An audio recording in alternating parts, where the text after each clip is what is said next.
বন্ধুরা, আশা করি তোমরা সবাই খুব ভালো আছো। আমি প্রভা আছি তোমাদের সাথে এবং আমরা একসাথে শিখছি ইংলিশ গ্রামার।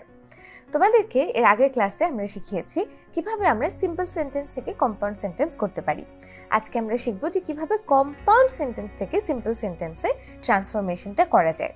সো আমরা জানি কম্পাউন্ড সেন্টেন্স হচ্ছে যে সেন্টেন্সে দুটো ক্লজ থাকে, দুটোই ইন্ডিপেন্ডেন্ট ক্লজ, অর্থাৎ দুটো ক্লজে নিজে নিজে অর্থ প্রকাশ করতে সক্ষম এবং এই দুটো ক্লজকে কোঅর্ডিনেটিং কোনো কনজাংশন যেমন অ্যান্ড, বাট, অর দ্বারা যুক্ত করা হয়।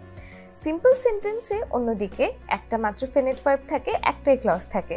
সো আমাদের যেটা উদ্দেশ্য থাকবে কম্পাউন্ড সেন্টেন্সের যে কোনো একটা ক্লজকে একটা নন ফিনিট ভার্বে কিংবা একটা ছোট অংশে রূপান্তর করা, যাতে করে সেটা আর ক্লজ না থাকে এবং একটা মাত্র ক্লজ থাকে, যাতে করে সেন্টেন্সটা সিম্পল সেন্টেন্স হয়ে যায়। তাহলে চলো আমরা শুরু করি কম্পাউন্ড থেকে সিম্পল সেন্টেন্স করার নিয়মগুলো শেখা। সো প্রথমেই আমরা শিখব যে অ্যান্ড যুক্ত কম্পাউন্ড সেন্টেন্সে যদি দুইটা অংশ অর্থাৎ দুইটা ক্লজে সাবজেক্ট একই হয় এবং দুইটা ক্লজেই মেইন ভার্ব থাকে, তাহলে আমরা কিভাবে সেটাকে সিম্পল সেন্টেন্স করতে পারি। নিয়মটা প্রথমে কি করতে হবে, প্রথম ক্লজের মূল ভার্বের প্রেজেন্ট ফর্মের সাথে আমরা আইএনজি যোগ করব বা এটাকে একটা প্রেজেন্ট পার্টিসিপল তৈরি করব। তারপর প্রথম ক্লজের মূল ভার্বের পরের অংশটা বসাবো, অর্থাৎ মূল ভার্বটাকে আমরা প্রেজেন্ট পার্টিসিপল তৈরি করলাম আইএনজি যোগ করে, তারপরে সেই ভার্বের পরের অংশটা বসাবো, তারপর অ্যান্ডের পরিবর্তে কমা বসাবো, প্রথম ক্লজের যে সাবজেক্ট আছে সেই সাবজেক্টটাকে বসাবো এবং দ্বিতীয় ক্লজে যদি সাবজেক্ট থেকে থাকে সেটাকে তুলে দিব, তারপর দ্বিতীয় ক্লজের বাকি অংশটা বসাবো। সেরকম এক্সাম্পল না দেখে কষ্ট করে স্ট্রাকচারটা মনে রাখার কোনো দরকার নেই, চলো একটু এক্সাম্পলটা দেখি। প্রথম উদাহরণটা হচ্ছে কম্পাউন্ডে আছে the old man went on a walk and bought some apples. So এখানে দেখো কম্পাউন্ড সেন্টেন্সে the old man went on a walk এটা হচ্ছে আমাদের প্রথম ক্লজ, বট সাম অ্যাপেলস দ্বিতীয় ক্লজ এবং মাঝে অ্যান্ড রয়েছে। সো এখানে আমরা কি করব, প্রথমেই আমরা প্রথম ক্লজে যে ভার্বটা আছে ওয়েন্ট, এটার মেইন ভার্বটা কি গো, বা এটা প্রেজেন্ট ফর্মটা হচ্ছে গো। সো গো এর সাথে একটা আইএনজি যোগ করব এবং বাকি অংশটা বসাবো, তাহলে গোয়িং অন আ ওয়াক, তারপর অ্যান্ডের জায়গাতে আমরা কমা বসাবো, গোয়িং অন আ ওয়াক, তারপর প্রথম সাবজেক্টটা বসাবো দ্য ওল্ড ম্যান, তারপরে অ্যান্ডের পরের অংশ বট সাম অ্যাপেলস। খুব সহজ দেখো, তাহলে the old man went on a walk and bought some apples হয়ে গেল কি going on a walk the old man bought some apples. আরেকটা উদাহরণ দেখি, Della sold her hair and bought a gift with the money. Della তার চুলটা বিক্রি করে দিয়ে সেই টাকাটা দিয়ে কিছু গিফট কিনলো, একটা গিফট কিনলো। সো এখানে আমরা সিম্পল করার সময় কি করছি, প্রথম অংশটা দেখো ডেলা সোল্ড হার হেয়ার, এখানে মেইন ভার্বটা হচ্ছে সোল্ড এবং এটা প্রেজেন্ট ফর্ম হচ্ছে সেল, তাহলে সেলের সাথে আমরা আইএনজি যোগ করব সেলিং হার হেয়ার, অর্থাৎ অ্যান্ডের আগ পর্যন্ত সেলিং হার হেয়ার, তারপর আমরা সাবজেক্টকে বসাবো ডেলা, তারপর বাকি অংশটা bought a gift with the money. তাহলে দেখো বেসিকলি আমরা কি করছি, এই অংশটাকে আমরা একটা নন ফিনিট ভার্ব করে ফেলছি, সেলিংটাকে পাস্ট প্রেজেন্ট পার্টিসিপল করে আমরা এটাকে নন ফিনিট ভার্বে পরিণত করলাম এবং এ কারণে এটা কিন্তু একটা আর আলাদা ক্লজ রইল না, ক্লজটা আমরা চেঞ্জ করে দিয়েছি, এই কারণে আমাদের সেন্টেন্সটা সিম্পল সেন্টেন্স হয়ে গেছে। তাহলে কম্পাউন্ডে যেটা ছিল Della sold her hair and bought a gift with the money, সেটা সিম্পল এসে কি হয়ে গেল selling her hair Della bought a gift with the money. তাহলে এখন চলো বন্ধুরা আমরা দ্বিতীয় রুলটা শিখি।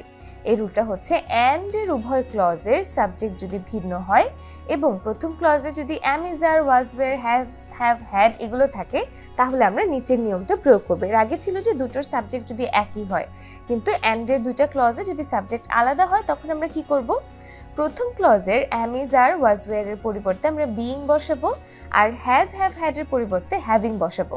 এছাড়া প্রথম ক্লজে আর কোনো পরিবর্তন হবে না, অ্যান্ড এর পরিবর্তে কমা বসবে আর দ্বিতীয় ক্লজটা বসবে। খুব সহজ, আমরা একটু এক্সাম্পলটা দেখি।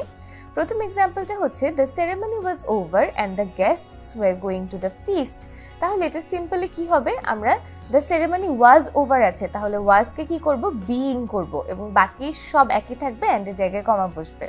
তাহলে কি হলো, সিম্পলি হলো the ceremony being over the guests were going to the feast. তাহলে দেখো এখানে আমরা ওয়াজ ওভারকে বিইং ওভার করেছি, অ্যান্ডের জায়গায় কমা বসিয়েছি, অ্যান্ড দ্যাটস ইট। অ্যান্ড কখন করতে হবে এটা, যখন আমাদের সেন্টেন্সে দুটো ক্লজে দুটো আলাদা সাবজেক্ট থাকবে, প্রথম ক্লজের সাবজেক্ট দ্য সেরেমনি, দ্বিতীয় ক্লজের সাবজেক্ট দ্য গেস্টস, তখনই আমরা কি করব, এই ওয়াজকে করব বিইং আর ওভার কমার অ্যান্ডের জায়গাতে আমরা বসাবো কমা। আরেকটা উদাহরণ দেখি, কম্পাউন্ড সেন্টেন্সে আছে the sun had set and we return home. সূর্য ডুবে গিয়েছিল এবং আমরা ঘরে ফিরে এলাম। তাহলে এখানে দেখো দ্য সান হ্যাড সেট, তাহলে এখানে হ্যাড যেহেতু আছে আমরা কি লিখবো, the sun having set we returned home. তাহলে the sun having set we returned home. তারপরে আরেকটা আমরা উদাহরণ দেখি, the job was done and the committee was dismissed. এখানেও কি করতে হবে, ডান ওয়াজ ডান আছে, এই ওয়াজ ডানকে আমরা করে দেব বিইং ডান, অ্যান্ড এর জায়গাতে কমা বসাবো। তাহলে আমাদের সিম্পল সেন্টেন্সটা দাঁড়াবে the job being done the committee was dismissed. তাহলে কাজটা শেষ হওয়ার পর কমিটিটা ভেঙে দেওয়া হয়েছিল। তাহলে বন্ধুরা আমার মনে হয় আমরা এই দ্বিতীয় রুলটা বুঝতে পেরেছি যে আলাদা দুটো সাবজেক্ট থাকলে আমরা কিভাবে was am is are was were কে বিইং এবং হ্যাজ হ্যাভ হ্যাড কে হ্যাভিং করে আমাদের সেন্টেন্সটাকে কম্পাউন্ড থেকে সিম্পলে নিয়ে আসতে পারি। এখন চলো আমরা আমাদের থার্ড রুলটা দেখি। এখানে আমরা জানবো যে অর যুক্ত কম্পাউন্ড সেন্টেন্সকে সিম্পল করার নিয়মটা কি। অর মানে হচ্ছে একটা কোঅর্ডিনেটিং কনজাংশন।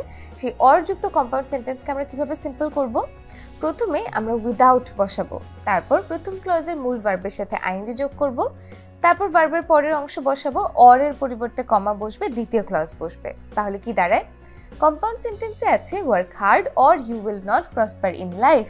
তাহলে দেখো work hard or you will not prosper in life আছে, তাহলে আমরা প্রথমে বসাবো উইদাউট বসিয়ে তারপর যে মেইন ভার্ব সেটার সাথে আইএনজি যোগ করব, উইদাউট ওয়ার্কিং হার্ড, তারপর অরের জায়গাতে comma, without working hard you will not prosper in life. অর্থাৎ পরিশ্রম না করে, কঠোর পরিশ্রম না করতে পারলে তুমি জীবনে উন্নতি করবে না।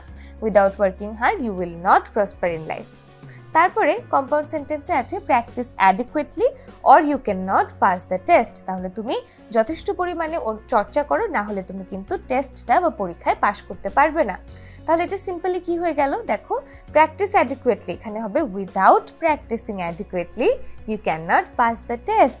তাহলে এখানেও খুব সহজ, উইদাউট বসালাম, প্র্যাকটিসের সাথে আইএনজি বসালাম, অ্যাডিকুয়েটলি এর পরে অরের জায়গাতে কমা বসালাম, without practicing adequately you can not pass the test. So বন্ধুরা আমি আশা করি এই 3 নম্বর রুলটাও তোমরা বুঝতে পেরেছো। বেশ সহজ কিন্তু রুলগুলো, আসলে দেখা যায় যে ট্রান্সফরমেশন অফ সেন্টেন্সেসের অনেকগুলো রুল থাকে বলে অনেক কষ্ট হয়ে যায়। আমরা ক্লাসগুলোকে এমনভাবে ভাগ করেছি যাতে তুমি একটা ক্লাসে একটা ধরনের রুলই শিখো এবং এই 5-6টা করে 7-8টা করে রুল তুমি একবারে শিখতে শিখতে দেখবে সবগুলো ক্লাস করার মাধ্যমে সবগুলি রুল তোমার আয়ত্তে অনেক সহজেই চলে এসেছে। এখন আমরা 4th রুলে চলে আসি। এমন যদি হয় যে অ্যান্ডের 2 অংশের সাবজেক্ট একই, অ্যান্ডের 2 অংশ বলতে কিন্তু আমরা অ্যান্ডের উভয় ক্লজ বোঝাই। সো অ্যান্ডের উভয় ক্লজের সাবজেক্ট যদি একই হয় এবং প্রথম ক্লজ দ্বারা যখন কারণ বোঝায় তখন আমরা নিচের নিয়মটি প্রয়োগ করতে পারি। সেটা কি, প্রথমে আমরা বিকজ অফ বসাবো, তারপর প্রথম ক্লজের সাবজেক্টের পজেসিভ ফর্মটা বসাবো, অ্যাম ইজ আর ওয়াজ ওয়্যার এর পরিবর্তে বিইং, কিংবা হ্যাজ হ্যাভ হ্যাড এর পরিবর্তে হ্যাভিং বসাবো, কিংবা যদি মূল ভার্ব থাকে সেটার সাথে আইএনজি যোগ করব। তারপর প্রথম ক্লজের বাকি অংশটা বসাবো, অ্যান্ডের পরিবর্তে কমা বসাবো এবং দ্বিতীয় ক্লজটি বসাবো। তাহলে দেখো কম্পাউন্ড সেন্টেন্সে আছে he is ill and he can not move an inch. সে খুবই অসুস্থ এবং সে 1 ইঞ্চিও নড়তে পারছে না। তাহলে এখানে আমরা কি করছি, হি ইজ ইল এই অংশটাতে আমরা প্রথমে বিকজ অফ বসাচ্ছি, তারপরে হি এর জায়গাতে হি এর পজেসিভ বসবে হিজ, ইজের জায়গাতে বসবে বিইং, তারপর বাকি অংশ ইল, এরপর অ্যান্ড এর পরিবর্তে কমা অ্যান্ড তারপর দ্বিতীয় ক্লজটা। তাহলে দেখো হি ইজ ইলটাকে আমরা কি করলাম, because of his being ill he can not move an inch. তার অসুস্থতার কারণে সে 1 ইঞ্চিও নড়তে পারছে না। তাহলে দেখো এখানে হি ইজ ইল এই ইন্ডিপেন্ডেন্ট ক্লজটা থেকে আমরা বিকজ অফ হিজ বিইং ইলটা করে ফেললাম। এই কারণে আমার এই পুরো সেন্টেন্সটা একটা সিম্পল সেন্টেন্স হয়ে গেল। সো এইভাবে করে যখন কারণ বোঝায় তখন কিন্তু তুমি একটা কম্পাউন্ড সেন্টেন্সকে সিম্পল সেন্টেন্সে সহজেই রূপান্তর করতে পারবে। এখন আমরা 5th রুলে চলে আসি। 5th রুলে আমরা বলছি যে যখন একটা কম্পাউন্ড সেন্টেন্সে বাট থাকবে, অর্থাৎ কোঅর্ডিনেটিং কনজাংশনটা বাট হবে, তখন কিভাবে আমরা সিম্পল করতে পারি। প্রথমে আমরা ইন স্পাইট অফ বসাবো, ইন স্পাইট অফ বসানোর পরে প্রথম ক্লজের সাবজেক্টের পজেসিভ ফর্ম বসাবো, তারপর প্রথম ক্লজের অ্যাম ইজ আর ওয়াজ ওয়্যার এর পরিবর্তে being are has have had এর পরিবর্তে হ্যাভিং বসাবো, কিংবা প্রথম ক্লজের মূল ভার্বের সাথে আইএনজি যোগ করব, তারপর বাটের পরিবর্তে আমরা কমা বসাবো, তারপর দ্বিতীয় ক্লজটি বসাবো। তাহলে আমরা একটু উদাহরণ দেখলে এই রুলটা একদম ক্লিয়ার হয়ে যাবে। দেখো এখানে আমরা বলছি যে he is ill but he can run fast. তাহলে এখানে সিম্পল সেন্টেন্সে হবে কি, in spite of his being ill he can run fast. তাহলে দেখো বন্ধুরা আমরা কিন্তু খুব সহজেই শুধু শুরুতে কি করেছি, ইন স্পাইট অফ তারপরে হি এর জায়গাতে হিজ, ইজ এর জায়গাতে বিইং এবং বাকি সব অংশ একই, শুধুমাত্র বাটের জায়গাতে কমা। তাহলে কি দাঁড়ায়, in spite of his being ill he can run fast.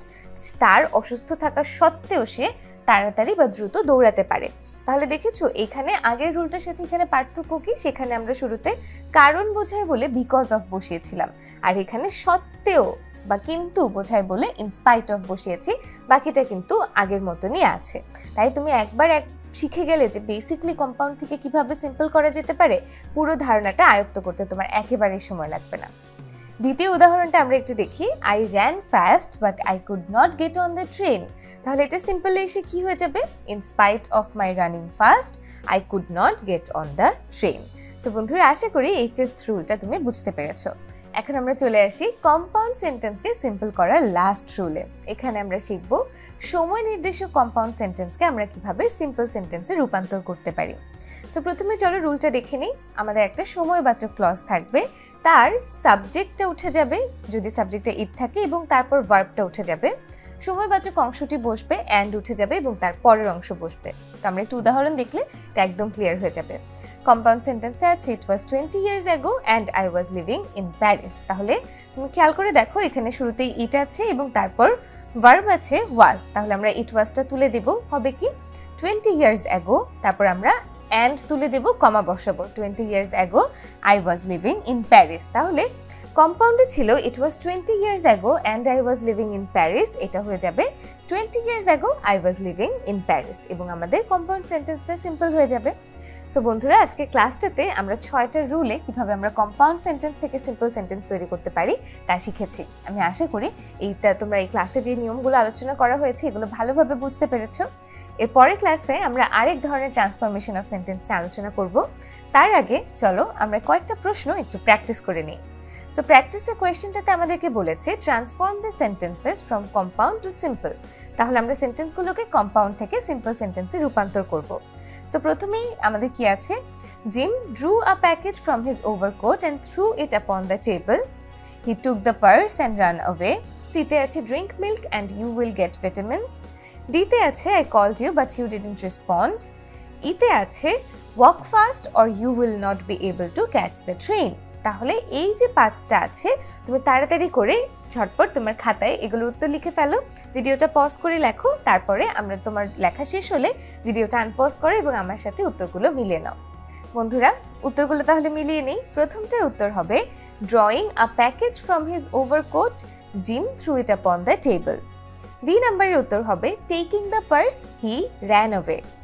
C এর উত্তর হবে drinking milk you will get vitamins.